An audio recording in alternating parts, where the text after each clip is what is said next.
Today, we're going to talk about a battle. It's a huge one, and it's happening right now along thousands of miles of shoreline. The fight to defend our coasts from the sea itself. And it's a conflict where the front line is, well, always on the move. When you look at the coast, it seems so permanent, so serene. But what you're actually seeing is a constant slow-motion battle. Every single wave that breaks is like a tiny hammer blow, and it's constantly reshaping the very edge of our land. Now, in our lifetime, it might seem slow, but in geological time, it's an absolute sprint.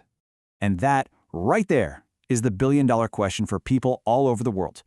It is a massively complex problem, and there are no easy answers. But just understanding what our options are, that's the first step.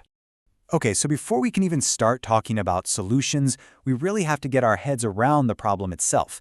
Let's break down what we're truly up against. And that brings us to this term, coastal management. Now, this isn't just one single action. You should think of it more like a giant toolbox, filled with all sorts of different strategies. They're all designed to manage that constant tug-of-war between land and water, especially now with sea levels on the rise. So what's the first thing you'd probably think of doing? Well, the most intuitive approach is just to fight back, right? To build a kind of fortress against the ocean. And these are the heavy hitters, the big guns of coastal defense. Seawalls are the most direct approach, literally a concrete shield taking the full force of the waves. Then you've got groins. You've probably seen them. They look like big wooden fences marching out into the sea. Their whole job is to catch sand as it drifts along the coast. Rock armor is pretty much what it sounds like, a massive pile of boulders at the bottom of a cliff to soak up wave energy. And breakwaters, they do their job a little further out, calming the waves down before they can even get to the shore. But here's the thing. It's never that simple, is it? There's always a trade-off. On the one hand, these structures can be super effective. They protect what's directly behind them and give people a real sense of security. But they cost a fortune to build and maintain. And let's be honest, they're not exactly pretty. But the real kicker is that last point. They create problems somewhere else. If you build a groin to trap sand for your beach, you're essentially starving the beach just down the coast. You saw one problem, and you just created a new one. So if fighting the ocean head-on has its drawbacks, what's the alternative? Well, what if instead of building a fortress, we tried to work with nature? Instead of a wall, think of it more like a sponge. This whole idea is called soft engineering, and it's all about using nature's own toolkit. The most common method is beach nourishment, where you literally just add more sand to a beach to give it a bigger, wider buffer. For cliffs that are eroding, you can regrade them, making the slope gentler and more stable. And my personal favorite, which I think is just so clever, is dune stabilization. You plant specific grasses and their roots act like a natural net, holding the sand in place and building a living, growing sea defense. So how on earth do you just add more sand to a beach? It's actually a massive operation. First, these giant dredging ships suck up tons of sand from the seabed, sometimes miles offshore. Then they have to get all that sand to the coast, either on barges or through these enormous pipelines. And finally, it's all spread out, making the beach wider so it can absorb more of that wave energy. And here we go again, the trade-off. This all sounds great, right? It looks natural, it's better for habitats, and it's usually cheaper than building a giant concrete wall. But, and it's a big but, the ocean never stops working. That new sand you just put down, it's going to start washing away immediately. So it needs constant maintenance, and one monster storm could wipe out years of work in a single night.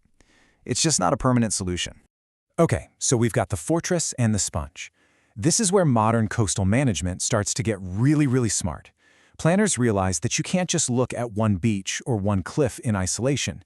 You have to zoom out and look at the whole system. And the key idea here is something called a sediment cell. The best way to picture it is to imagine a giant, natural conveyor belt running along the coast. In one area, cliffs are eroding. That's what puts sand and pebbles onto the belt. Then the ocean currents carry that sediment down the coast, and somewhere else it gets dropped off or deposited, building up a beach. It's a closed system. And that right there shows you why one little groin can be so disruptive. It's like throwing a wrench into the gears of the whole conveyor belt. And we're not talking about small little stretches of beach here. To give you some perspective, the entire coastline of England and Wales is divided into just 11 of these massive sediment cells. That's a total game changer. It means you can't just manage one town's beach. You have to think about the whole conveyor belt. So, with this big picture view, managers really have four main policy choices on the menu. The most common is hold the line. That's the classic fortress approach. Build defenses and keep the coast right where it is. Some places even try to advance the line, which means actually building out into the sea to reclaim land. On the total opposite end of the spectrum, you have no active intervention. That's stepping back and just letting nature do its thing. And finally, you've got the most complex option, strategic realignment. This is basically a planned retreat, where you let the sea flood certain low-value areas to create things like salt marshes, which then act as a natural defense for the more important land behind them. And this leads us to the final and, honestly, probably the most difficult part of this whole puzzle, balancing the needs and the wants of different people. Because this is where it gets really personal. I mean, think about it. If you're a homeowner and your house is about to fall into the sea, your priority is crystal clear. Protect my property. You're going to demand a hold-the-line policy. But an environmental group might come along and say, hey, building that seawall is going to destroy a vital natural habitat. They'd probably prefer strategic realignment to create new wetlands. They both have valid points, but their goals, security versus sustainability, are in direct conflict. And this isn't just a thought experiment. This is happening right now, all over the world. In places like Happisburgh in the UK, people are literally watching their homes crumble into the sea, and they are, understandably, demanding action. Meanwhile, in a place like Chattogram, Bangladesh, the top priority is protecting huge communities from flooding, so they're focused on massive projects to protect mangrove forests, which act as a fantastic natural sea defense. So when you boil it all down, it really comes back to this. The best strategies, the ones that will work in the long run, aren't about stopping nature in its tracks. You can't. It's about finding a clever and sustainable balance. It's about working with the natural system, accepting that our coastlines are going to change, and being flexible enough to adapt to whatever comes next. So I'll leave you with this final thought.